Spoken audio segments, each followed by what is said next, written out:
ოკუპირებულ სოხუმში აცხადებენ, რომ მიუხედავად რუსეთის მიერ დაფინანსების შეჩერებისა, საჯარო მოსამსახურეებს სექტემბრის ხელფასს გადაუხდიან. ამის შესახებ აფხაზეთის დე-ფაქტო რესპუბლიკის ეგრეთ წოდებულმა ფინანსთა მინისტრმა ვლადიმერ დელბამ ადგილობრივ მედიას განუცხადა. ჩვენ ვიპოვით სახსრებს და მიუმართავთ მათ ხელფასებზე, მაგრამ ეს არ მოხდება ელვისის სწრაფით, მთლიანი ბიუჯეტის სისტემის საზიანოდ, დასცინა დელბამ. ინფორმაციისთვის 1 სექტემბრიდან კრემლმა ოკუპირებულ სოხუმს დაფინანსება შეუჩერა. ამის შესახებ აფხაზეთის დე-ფაქტო რესპუბლიკის ეგრეთ წოდებულმა საგარეო საქმეთა მინისტრმა სერგეი შამბამ განაცხადა.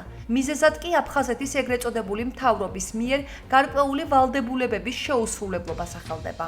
ექსპერტ-ანალიტიკოსები ჩვენთან საუბარში აღნიშნავენ, რომ თუ არ იქნება ოკუპირებული აფხაზეთის მხრიდან შემხვედრი ნაბიჯები გადადგმული კრემლის პოლიტიკასთან მიმართებაში, მათთვის სიტუაციის ასე გაგრძელება წარმოუდგენელია. როგორც ჩანს, ახლა სოხუმში იმედი აქვს, რომ ამ ერთ თვეში რაღაცას დაალაგებენ მოსკოვთან და იქიდან ხელახლა წამოვა დაფინანსება.